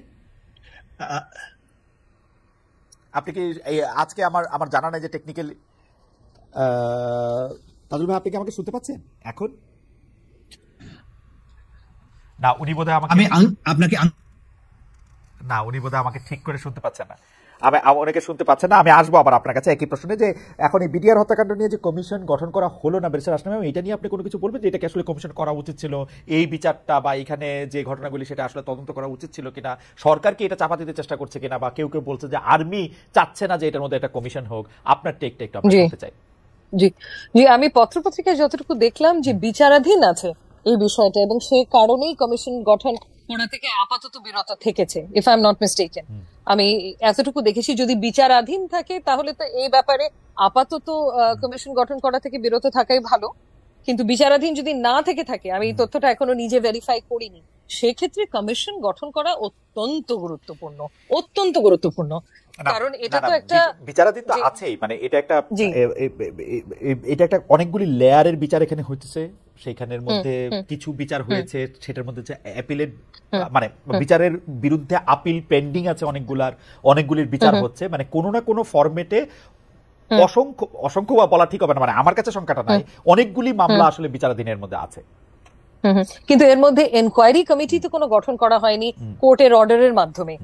মানে এই যে মামলাগুলোর কথা আপনি বললেন, এই তথ্যটা আমার জন্য জানাটা একটা প্রয়োজন, যে মামলাগুলোতে যদি কোর্টের মাধ্যমে কোনো এনকোয়ারি কমিটি গঠন করা হয়েছে এবং এনকোয়ারির আদেশ দেয়া হয়েছে এবং সেই প্রক্রিয়াটা চলমান, তাহলে তো আমাদের আলাদা করে আর কোনো কমিশনের প্রয়োজন নাই। কিন্তু সেটা যদি না হয়ে থাকে, সেক্ষেত্রে অবশ্যই এখানে ফ্যাক্ট ফাইন্ডিংটা তো ক্রিটিক্যাল, তারপরে না মামলা দায়ের করা হবে। তো ফ্যাক্ট ফাইন্ডিং এর জন্য তো একটা কমিশন গঠন করা অ্যাবসলিউটলি ক্রিটিক্যাল, যদি সেটা কোর্টের আদেশের মাধ্যমে অলরেডি না হয়ে থাকে। ওকে, আমরা একটু জনাব তাজুল ইসলামের কাছ থেকে এটা শুনি, যে আপনি ব্যারিস্টার রাশনা ম্যামকে সম্ভবত শুনতে পেয়েছেন যে আমরা প্রশ্ন করেছিলাম যে বিডিআর নিয়ে, সেটি আগে প্রশ্ন করেছিলাম বিডিআর হত্যাকাণ্ড নিয়ে কমিশন গঠন করাটা জরুরি ছিল কিনা, কমিশন গঠন থেকে সরকার পিছিয়ে আসলো কেন? আপনার টেকটা একটু আমরা শুনতে চাই। আমি জানি না যে সরকার পিছিয়ে এসেছেন কিনা বা এই পিছিয়ে আসার পেছনে কি কারণ, তবে বিডিআর হত্যাকাণ্ড নিয়ে সবার মধ্যে যেটা প্রশ্নটা ছিল যে আগের বিচারে উইচ হান্টিং করা হয়েছে, প্রকৃত তদন্ত রিপোর্টকে ধামাচাপা দেওয়া হয়েছে, পেছনের যারা মাস্টার মাইন্ড ছিলেন তাদেরকে আড়াল করা হয়েছে, এবং যারা ক্ষমতাসীনদের মধ্য থেকে ঊর্ধ্বতন ব্যক্তিরা জড়িত ছিলেন তাদেরকে বিচারের বাইরে রেখে নিরীহ যে সমস্ত সিপাহীরা। আপনি বলছেন যে বেসড অন ফ্যাক্টস নাকি হিয়ারসে? এটা দেখুন, এগুলো হিয়ার্সের বাইরে তো প্রত্যক্ষদর্শী যারা ছিলেন, যারা ভুক্তভোগী, যারা বিডিআর এর হত্যাকাণ্ডের সময় যারা নানান ভাবে এর দ্বারা প্রভাবিত হয়েছেন, সেই সমস্ত লোকদের কাছ থেকে শুনে আমরা বলছি, এবং বিশেষ করে সেনাবাহিনীর তদন্ত রিপোর্ট, এই সমস্ত জিনিস কিন্তু আলোর মুখ দেখেনি। সুতরাং এই যে বাংলাদেশের সার্বভৌমত্ব রক্ষাকারী একটা বিশাল বাহিনীকে রাজধানীর বুকে বসে বসে সেনাবাহিনীর তদন্ত রিপোর্ট পৃথিবীতে কখনো কোথাও, মানে বাংলাদেশে কখনো কোন তদন্ত রিপোর্টকে আলোর মুখ দেখেছে? বাংলাদেশের দুজন প্রেসিডেন্ট ক্ষমতায় থাকা অবস্থায় সেনাবাহিনীর কিছু কর্মকর্তাদের দ্বারা নিহত হয়েছেন, সেই সব ব্যাপারে চট করে কিছু তদন্ত কমিটিও হয়েছিল, সেগুলির রিপোর্ট কি কখনো এসছে আলোর মুখে? এটা আগে আসেনি বলে আসবে না, এটা আমি বিশ্বাস করি না। অতীতে বাংলাদেশ 52 বা 54 বছরের বাংলাদেশ এবং 5ই আগস্টের পরে বাংলাদেশকে আমরা ভিন্ন বাংলাদেশ মনে করি। আমরা মনে করি এই জিনিস আলোর মুখে আসতে হবে, কারা আমাদের সেনাবাহিনীকে এইভাবে সিস্টেম্যাটিক ওয়েতে ধ্বংস করার জন্য যে কাজ করেছে, সেটার ব্যাপারে একটা কমিশন হয়ে ফ্যাক্ট ফাইন্ডিং হওয়াটা জরুরি। আগের বিচারগুলো যথার্থ প্রক্রিয়ায় হয়েছে কিনা সেটাও বের করা জরুরি, এবং এই বের করা না হলে বাংলাদেশে এই যে এই বিপুল সংখ্যক সেনাবাহিনীর অফিসারদের স্বজনরা যারা তারা মনে করেন যে তাদের প্রতি জাস্টিস করা হয়নি, তাহলে এই বেদনার কিন্তু উপশম করা সম্ভব নয়। যদি এটা কমিশন করা না যায়, সেই ক্ষেত্রে এই বিচারটা আজকে তারা আন্তর্জাতিক অপরাধ ট্রাইব্যুনালের কাছে অভিযোগ নিয়ে এসেছেন যে এটাকে ক্রাইমস এগেইনস্ট হিউম্যানিটি হিসেবে ট্রিট করা যায় কিনা, একটা সেনাবাহিনীকে সিস্টেম্যাটিক ওয়েতে ধ্বংস করার জন্য এটা করা হয়েছে। তা আমরা যদি সেটা বিচারের জন্য আমরা বিশ্লেষণ করে দেখবো যে এখানে করা যায় কিনা। কিন্তু একটা রাষ্ট্রের একটা বাহিনীকে যদি একটা বড় পরিকল্পনার অংশ হিসেবে একদিক থেকে নির্মূল করার চেষ্টা করা হয়, ডেফিনেটলি সেটা ক্রাইমস এগেইনস্ট হিউম্যানিটির আন্ডারে পড়বে। কিন্তু এইটা খুবই ইন্টারেস্টিং না? মানে আমরা যখন এইটা ভাবি, তখন আমরা ভাবি যে এইটা দিয়ে বাংলাদেশের কেউ বা কোনো একটা মহল কোনো কিছু একটা অ্যাচিভ করতে পারে, 57 জন আর্মি অফিসার অফিসারকে মেরে ফেলে কোনো একটা মহলের কোনো একটা উপকার হতে পারে, এইটা কি আমার রাজনৈতিক প্রতিপক্ষকে একটা বদনাম বা একটা অন্য কিছু দেওয়ার একটা পরিকল্পনা? মানে আমি আসলে হিসাব মিলাতে পারি না যাতে কার লাভ হবে। ধরেন আওয়ামী লীগের কি লাভ হবে এই 57 জনকে আর্মি অফিসারকে মেরে ফেলার ক্ষেত্রে তারা যদি একটা ভূমিকা রাখতো, বা মানে প্লটটা কি আসলে? দেখুন, এখানে যে শুধু আওয়ামী লীগে ইনভলভ ছিল এটাই কি, এটা তো শেষ কথা নয়। আমার প্রতিরক্ষা বাহিনীর উপরে যখন আঘাতটা আসছে, এটা শুধুমাত্র আওয়ামী লীগের আসছে না, এর সাথে পেছনে আরো কোনো বড় শক্তি জড়িত আছে, সেটা বের করার প্রশ্ন কিন্তু আসছে। আপনি গত 16 বছরে আওয়ামী লীগের শাসন যদি দেখেন, যে ক্রমান্বয়ে এই দেশটাকে কিভাবে একটা পর রাষ্ট্রের প্রতি নির্ভরশীল করে তৈরি করা হয়েছে, এবং বিভিন্ন সময়ে আমাদের রাষ্ট্রের যে নির্ভরশীলতা এবং আজকে যে বাংলাদেশ জুড়ে ভারত বিরোধী মনোভাবের যে তুঙ্গে ওঠাটা, এটার পেছনে এইভাবে ক্রমান্বয়ে আমাদের রাষ্ট্র ব্যবস্থার সবকিছুকে ভারতমুখী করার যে প্রবণতা, এটার সাথে যদি আপনি চেইন করে চিন্তা করেন, তাহলে এটা কিন্তু অ্যান্সার পাওয়া সম্ভব হতে পারে। যেখানে রাষ্ট্রের সার্বভৌমত্বের প্রশ্ন জড়িত আছে, যেখানে যে একটা আমার প্রবল শক্তিশালী একটা প্রতিবেশী রাষ্ট্র, সেটা যদি তার কলোনিয়ালিজম বলেন, তার আগ্রাসী নীতির কথা বলেন, তারা যদি পেছন থেকে কলকাঠি নেড়ে থাকে, এবং যারা ক্ষমতায় ছিলেন গত আমি এই প্রশ্নটা নিয়ে আসলে একটু জনতাজুল ইসলাম, সিরিয়াসলি আমরা কি আসলে আমাদের সার্বভৌমত্ব নিয়ে মানে চিন্তা করতে, মানে আমরা চিন্তা করতেছি যে আমাদের মানে ভারত আমাদের আক্রমণ করে আমাদেরকে অধীন করে ফেলতে পারে, এটা সত্যি একটা সিরিয়াস চিন্তা? আমি বলছি আক্রমণ করা নয়, আপনি সব রাষ্ট্র সবসময় আক্রমণ করে দখল করতে হবে এমন নয়। ইনফিল্ট্রেশনের মাধ্যমে গত 16 বছরে বাংলাদেশকে যেভাবে ভারত নির্ভর করা হয়েছিল প্রত্যেকটা সেক্টরে, আপনি প্রত্যেকটা সেক্টর যদি বিশ্লেষণ করেন, তাহলে তো দখল করার প্রয়োজন নেই। আপনি একটা ওসি নিয়োগ করার আগে যদি ভারতীয় দূতাবাসের পরামর্শ নিতে হয়, তাহলে সেই রাষ্ট্র তো দখল করার প্রয়োজন নেই। এই সব বিষয়গুলো পেছন থেকে কমিশন গঠন করে এটা দেখা উচিত যে এই কাজগুলো কিভাবে হয়েছিল, এই কাজগুলো আমাদের সৈনিকেরা কিভাবে আমাদের অফিসার থেকে হত্যা করলো, এই ফ্যাক্টস ফাইন্ডিং তো হয়নি। এটা অবশ্যই এটাকে বের করা উচিত জাতির স্বার্থে, ভবিষ্যতের স্বার্থে। বেশি রাষ্ট্র ইমাম কি মনে করেন যে এটা কি আসলে, আমার মূল প্রশ্ন যাওয়ার আগে আপনি যদি একটু ছোট করে বলেন যে এটাকে আসলে একটু পলিটিক্যাল রেটরিক বেশি, মানে একটা ইন্ডিয়া সার্বভৌমত্বের উপর হামলা, সেই কারণে একটা হইতে পারে ওরকম, ইটস লাইক আপনার কাছে কি মানে আপনি বিডিআর মিউটিনির কথা বলছেন? বিডিআর মিউটিনি সহ আর যে বয়ান, যে ধরেন বাংলাদেশের সার্বভৌমত্ব হুমকির মুখে, আবার এটা অবশ্য তাজুল ইসলাম খুব সুন্দর করে বলছেন যে সার্বভৌমত্ব তো আসলে দেশটাকে দখল করে হবে না, নানাভাবেও এটা হইতে পারে। আপনার টেকটাও একটু শুনি। জি জি, মানে এইটুকু বক্তব্যের সাথে তো আমি একমত যে দেশটাকে দখল করা is not the only way. এছাড়া অন্যান্য বিভিন্ন ভাবে করা যায়। একটা দেশকে যদি আপনি ট্রেড এন্ড কমার্সের দিক থেকে ক্রিপল করে ফেলেন, তাহলেও কিন্তু এটা আমাদের সার্বভৌমত্বকে অ্যাটাক করা হবে। আমি যেটা জানতে চাইছিলাম যে আমরা এই কথাগুলি বলার সময় ফ্যাক্টস এন্ড ফিগার দেখে, স্ট্যাটিস্টিক্স দেখে আমরা বলতেছি কিনা গত 15 বছরের ট্রেড এন্ড কমার্স, তার আগে, কারণ আমরা কিন্তু বরাবরই দেখেছি, যেমন ধরেন বিএনপি ভারতে গ্যাস পুরো একটা, মানে বিবিয়ানার গ্যাস পুরোটাই রপ্তানি করে দিতে চেয়েছিল।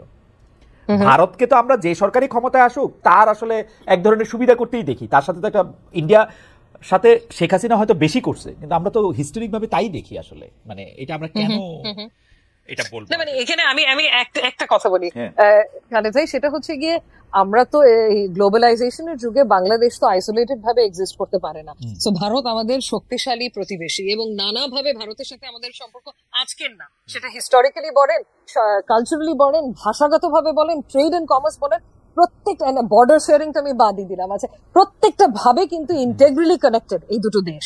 সো আমাদের ভারতকে যেরকম প্রয়োজন, ভারতেরও আমাদেরকে সেরকমই প্রয়োজন। সো আমাদের অ্যাটিটিউডটা রাইট নাও হওয়া উচিত একটা সুসম্পর্ক গড়ে তোলার, কাদা ছোড়াছড়ি না করে, মানে পেছনের দিকে না তাকিয়ে সামনের দিকে তাকানো উচিত। কোন ধরনের, ধরেন যেরকম ডিসইনফরমেশন ক্যাম্পেইনটা ভারত শুরু করেছিল এই পতনের পর থেকে নিয়ে, যেটা এখন পর্যন্ত কিছু দূর হলেও চলছে, সেটা আমরা কিভাবে কাউন্টার করব?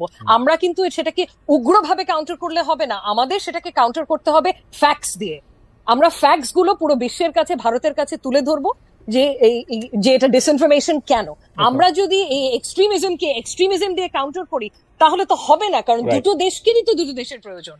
এবং কিছু দূর হলেও ভারত থেকে যখন ফরেন সেক্রেটারি আসলেন, ওনার বক্তব্যের সাথে মানে উনি বক্তব্য দিলেন যে ওনাদের সাথে মিডিয়া থেকে যে ডিসইনফরমেশন ক্যাম্পেইন, সরকারের সাথে ভারতের সেই ক্যাম্পেইনের কোনো সম্পৃক্ততা নেই। আচ্ছা, হয়তো আমরা এটা বিশ্বাস করি না, এবং না করাটাই স্বাভাবিক, কারণ বেশিরভাগ এই ক্যাম্পেইন হয়েছে গদি মিডিয়াগুলো থেকে।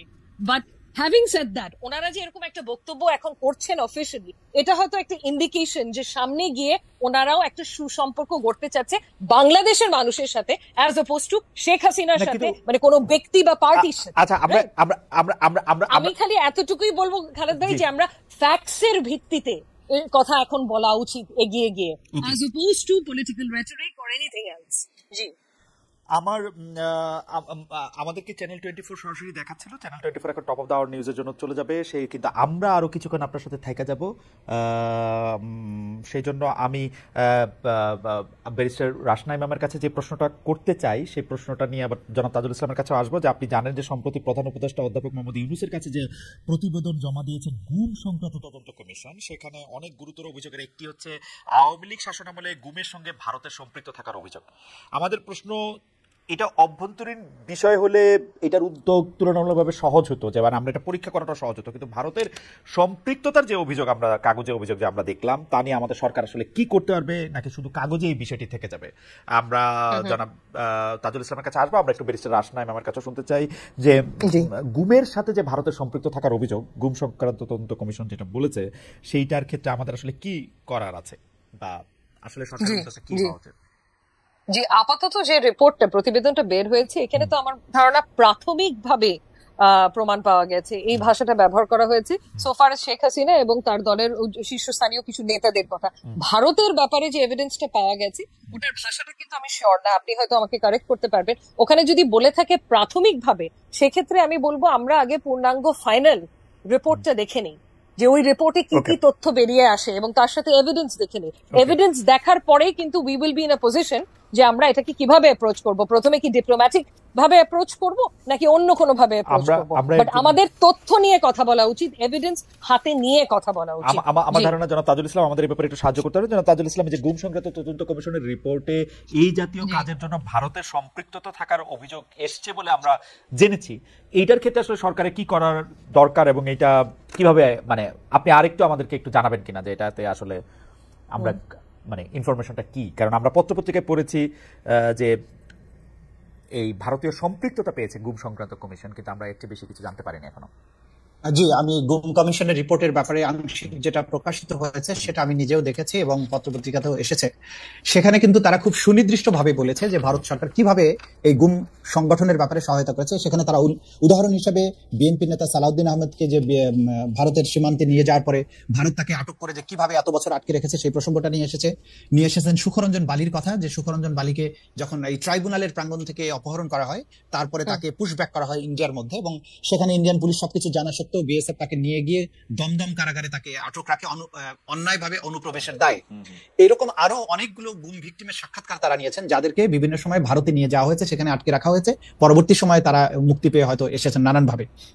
এখানে একটা জিনিস গুম কমিশনের রিপোর্টে তারা খুব ক্লিয়ার বলেছেন, যেটা আরো ডিটেলটা যখন প্রকাশিত হবে তখন জানা যাবে, যে এই গুমের কার্যক্রমকে ফ্যাসিলিটেট করার ব্যাপারে আন্তঃসীমান্ত যোগাযোগের একটা ব্যাপার আমরা এখানে লক্ষ্য করেছি, এবং বিশেষ করে এই বিষয়গুলোকে হাইলাইট করে কিন্তু এই কমিশন এবং তাদের যেটুকু প্রকাশযোগ্য রিপোর্ট, সেখানে তারা বলেছেন যে এটার সাথে ভারতের সম্পৃক্ততা পাওয়া গেছে। এখন রাষ্ট্র হিসাবে আমাকে এই জিনিসটাকে ডিল করতে হবে। আমার একটা স্বাধীন সার্বভৌম রাষ্ট্র, আমার একটা বিচার বিভাগীয় একদম সর্বোচ্চ আদালতের বিচারপতির নেতৃত্বে গঠিত যে কমিশন, যখন তারা ফাইন্ড করবেন যে এই রাষ্ট্রের আভ্যন্তরীণ কোনো অপরাধের ক্ষেত্রে প্রতিবেশী দেশ তাদেরকে ফ্যাসিলিটেট করছে, আমাদেরকে অবশ্যই ডিপ্লোম্যাটিক্যালি তাদেরকে সেগুলো চ্যালেঞ্জ করতে হবে, তাদের সেই ব্যাপারে ব্যবস্থা গ্রহণ করতে হবে। এর বাইরে তো আমরা যা করার, এর বাইরে তো আর খুব বেশি কিছু করতে পারবো না। ডিপ্লোম্যাটিক্যালি এই জিনিসটাকে জানা এবং সেটাকে অ্যাড্রেস করা, এটা রাষ্ট্রের পক্ষ থেকে করতে হবে। এবং পরবর্তী সময়, বিশেষ করে জুলাই আগস্টের এই বিপ্লব চলাকালীন সময়ও আমরা এভিডেন্স পাচ্ছি যে যখন সীমান্ত খালি করে আমাদের সৈনিকদেরকে দেশের অভ্যন্তরে নিয়ে এসে ছাত্র জনতার উপরে আক্রমণ করার জন্য কিন্তু বারবার চাপ দেওয়া হয়েছে, সেই এভিডেন্স গুলো আমাদের হাতে এসেছে। এবং সেই সময়ে বলা হয়েছে যে সীমান্ত খালি করে আমরা কিভাবে এটা নিয়ে আসবো। তখন তদানীন্তন যে প্রধানমন্ত্রী যিনি পালিয়ে গেছেন, তিনি বলছেন যে না, সীমান্তের ওপারের দেশ সাথে কথা হয়েছে, সীমান্তে কোনো সমস্যা নেই, তোমরা সব চলে আসো। ইট ইন্ডিকেটস যে সীমান্তের ওপারে যারা আছে তারা কোনো ডিস্টার্ব করবে না, তাদের সাথে যে বোঝাপড়া আছে, এই জিনিসগুলো কিন্তু আমাদের এভিডেন্সে এখন দিনকে দিন এটা স্পষ্ট হয়ে যাচ্ছে। যে কারণে এই জিনিসগুলো বাংলাদেশের এই তরুণ ছাত্র জনতা যে ভারত বিরোধী যে মনোভাব যাদের তুঙ্গে উঠেছে, এত বছরের নিপীড়ন নিগ্রহ, এখানে যে তাদের সম্পৃক্ততা প্রকাশ্যে অপ্রকাশ্যে নানানভাবে সেটা ছিল, সেটা ভাষা পেয়েছে এই গুম কমিশনের রিপোর্টের মধ্য দিয়ে। মানে আমি আসলে এই রাজনৈতিক বয়ানটা বুঝতে চেষ্টা করি, মানে শেখ হাসিনা নিজে যেগুলি অপরাধ করতেছে, নিজে যেগুলি কাজ করতেছে, সেগুলিরও দায় সবটাই আমরা ভারতের উপরেই দিব এখন, তাই তো? না, আমরা তা বলছি না। আমরা যেটা বলছি যে দেখুন, শেখ হাসিনার এই অপরাধগুলো সংগঠনের ব্যাপারে তাকে নানানভাবে ফ্যাসিলিটেট করা হয়েছে। তার সর্বশেষ দৃষ্টান্ত হচ্ছে যে তাকে তো ফ্যাসিলিটেট চীনও করছে, দুইটা সাবমেরিন দিছে ভারতের এটা টহল দেওয়ার জন্য, সাবমেরিন এই যে পদ্মা সেতু বানাইতে টাকা দিছে। মিথ্যা কথা বলে বলে সেটা সাবমেরিন কিন্তু কোনো ক্রাইমস এগেইনস্ট হিউম্যানিটি সংগঠনের কাজে ব্যবহৃত হয়নি, এবং পদ্মা সেতুতে ঋণ যেটা দিয়েছে সেটা দিয়ে বাংলাদেশের ইনফ্রাস্ট্রাকচার ডেভেলপমেন্ট হচ্ছে, যদিও সেখানে দুর্নীতি হয়েছে। কিন্তু ধরেন একটা গুমের ক্ষেত্রে যখন সাহায্য করবে, যখন সীমান্ত খালি করে বাংলাদেশের জনগণের উপরে আঘাত করো, তোমার সৈনিককে নিয়ে সীমান্ত খালি করে দাও, এই ধরনের সম্পৃক্ততা এক জিনিস। সেটা তো আপনি বলতেছেন, মানে এটা তো আপনার বলা, মানে আমি তো আর এটার ফ্যাক্ট আমি জানি না। মানে বাংলাদেশের কোনো সরকার প্রধান সীমান্ত খালি করে দাও, সৈনিকদের মারা, এটা ইটস লাইক, মানে এটা অনেক বড় স্টেটমেন্ট। মানে এটা নিশ্চয়ই সৈনিকদের মারা না, আমি আপনাকে বলছি দায়িত্ব নিয়ে, আমাদের তদন্তের মাধ্যমে আমরা পাচ্ছি যে যখন 5ই আগস্টের যখন ঢাকাকে কন্ট্রোল করতে পারছিল না, তখন প্রাইম মিনিস্টার নির্দেশ দিয়েছিলেন বিজিবিকে যে তোমরা সীমান্ত থেকে ঢাকা শহরের দিকে মার্চ করো। এবং আপনারা জানেন যে 5ই আগস্ট বিভিন্ন রাস্তায় রাস্তায় বিজিবির সাথে ছাত্র জনতার সংঘর্ষ হয়েছে, তারা ঢাকা থেকে মার্চ করছিল, সেই তথ্য আছে।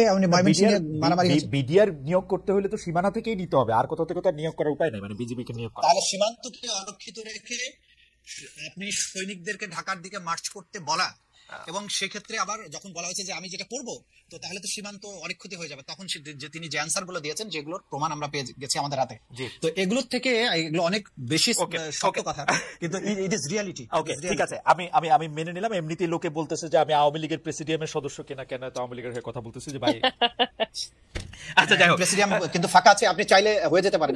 হয়ে যেতে পারে না, আপনার ধারণা যে আমি খালি ফাঁকা হইলেই সেই জায়গায় গিয়ে বসি, ব্যাপারটা এরকম না কিন্তু তাজুল ভাই। মানে এটা এটা এটা আমি, আচ্ছা, আমার দুইটা প্রশ্ন এটার মধ্যে এটা আসে, সেটা হচ্ছে যে সারা দেশে আওয়ামী লীগ নেতাকর্মীদের আসামি হিসাবে আদালতে হাজির করা হলে তাদের উপর ডিম মলমূত্র নিক্ষেপ, অনেক ক্ষেত্রে আইনজীবীদের কে দাঁড়াতে না দেওয়া, এইটা আপনি দীর্ঘদিন, মানে এইটা আপনি ফেস করেছেন, কারণ আমরা আপনাদের সাথে কথা বলেছি, এইটা আপনি আসলে কিভাবে দেখেন যে এটা ঠিক হচ্ছে? প্রথম কথা হচ্ছে আমার দায়িত্বের মধ্যে আছে আন্তর্জাতিক অপরাধ ট্রাইব্যুনাল। এখানে আপনারা দেখেছেন যে তাদেরকে কোনো হাত করা পড়ানো হয় না, তারা খুব পিসফুলি এখানে আসেন এবং তাদেরকে তারা হাত নাড়েন, তারা দোয়া চেয়েছেন, তারা হাসি মুখে কথা বলেছেন। এটার জন্য আমাদেরকে ক্রিটিসাইজ করা হচ্ছে যে তোমাদের আগের সব আলেম ওলামাদেরকে হ্যান্ডকাপ পরানো হয়েছে, তোমাদের এখানে আপনাদের সাথে আওয়ামী লীগের ভালোবাসা বেশি, তাজুল ভাইয়ের সাথে আওয়ামী লীগের ভালোবাসা বেশি, হ্যাঁ এই জাতীয় কথা বলা হচ্ছে।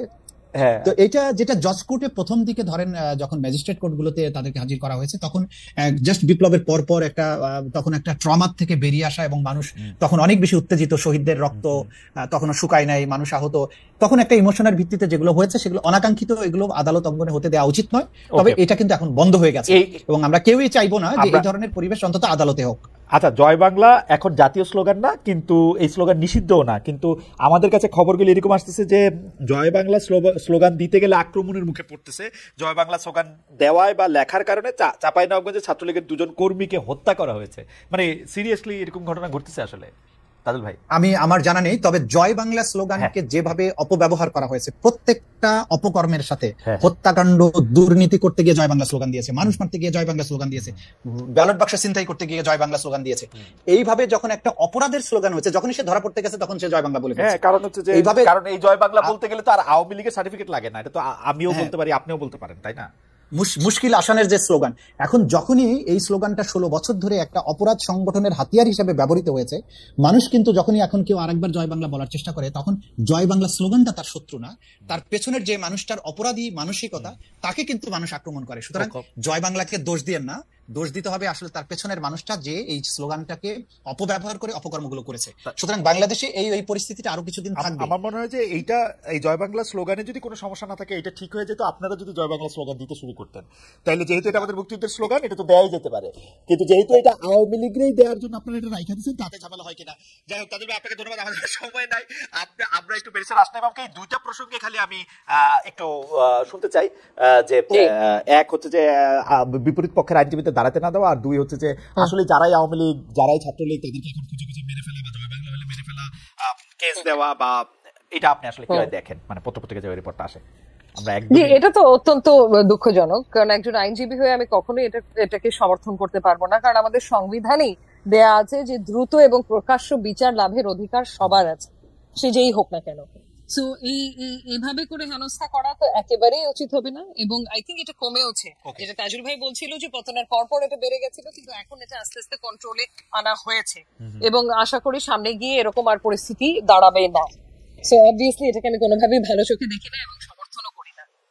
আপনার আরেকটা প্রশ্ন ছিল হচ্ছে যে, না, 2টি প্রশ্ন আমি একসাথে করেছিলাম, যে ওই যে যারা আইনজীবীদেরকে তাদের মক্কেলদের হয়ে মামলা লড়তে না দেওয়া, যদি তারা আওয়ামী লীগ করে থাকেন বা তাদের এইটার ব্যাপারে আপনি কি বলেন? তারা আইনি সুবিধা পাচ্ছেন না বা আইনজীবীদেরকে তারা দিচ্ছেন না, তাদের আইনজীবীদেরকেও হেনস্থা করা হচ্ছে, এইটা আপনি আসলে কিভাবে দেখেন? এগেন একেবারেই সমর্থন করছি না, এটা অত্যন্ত নিন্দাই করছি বরঞ্চ। কারণ একই জিনিস আমাদের সংবিধানে তো নিশ্চিত করা হয়েছে, এই right two fair trial, right two legal representation automatically ওটার থেকে এক্সট্রাপোলেট করলেই চলে আসে। সো এরকম একটা সাংবিধানিক অধিকারকে আমরা কোনোভাবেই কাউকেই বঞ্চিত করতে পারি না, এবং লিগ্যাল রিপ্রেজেন্টেশন পাওয়াটা মানে থাকাটাও তাদের অধিকার। এক্ষেত্রে কিন্তু সরকারও পদক্ষেপ নিতে পারেন, এবং কিছু দূর আমার মনে হয় নিচ্ছেও, যে লিগ্যাল রিপ্রেজেন্টেশন বা লিগ্যাল এইডের মাধ্যমে সরকার থেকে কিছু নিয়োজিত আইনজীবী ডিফেন্সটা কন্ডাক্ট করার জন্য দিতেই পারেন। এবং আমার ধারণা কিছু দূর দিচ্ছেও, যে ক্ষেত্রে কোনো আইনজীবী পাওয়া যাচ্ছে না, সরকারই পাঠাচ্ছে আইনজীবী ডিফেন্সের জন্য।